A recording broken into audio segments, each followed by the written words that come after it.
হচ্ছে 9.33 কিলোমিটার।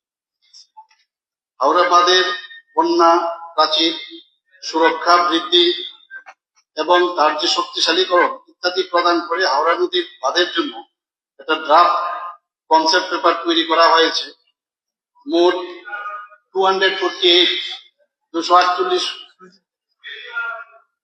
কোটি টাকা এবং তহবিলের প্রাপ্যতার উপর কাজ ইপিসি মোডে হাতে দেওয়া হবে।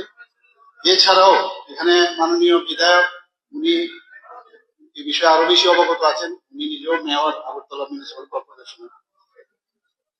এছাড়াও হাওড়া নদীর ড্রেজিং এবং রিজুভেনেশনের জন্য মোট 145.71 কোটি টাকার একটি কনসেন্ট পেপার ভারত সরকারের জলশক্তি দপ্তরের কাছে আগরতলা স্মার্ট সিটি লিমিটেড সহায়তায় 8/12/2020 পাঠানো হয়েছে, যার techno economic appraisal and techno economic feasibility study করা হচ্ছে এবং সম্ভাব্যতা বিবেচনা করে তার অনুমোদনের অপেক্ষায় আছে।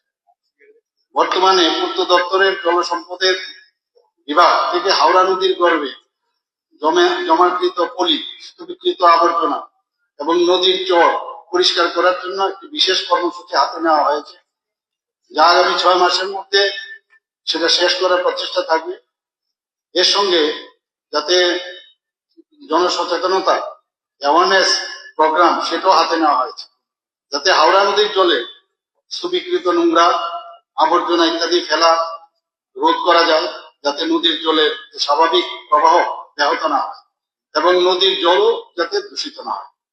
এখানে উল্লেখ্য নদীর পার্কে মজবুত রাখার জন্য তথা নদীর উপযুক্ত নাব্যতা রক্ষা করার জন্য হাওড়া নদীর পার্কে অনধিকার দখলমুক্ত করার প্রয়োজনীয়তা আছে।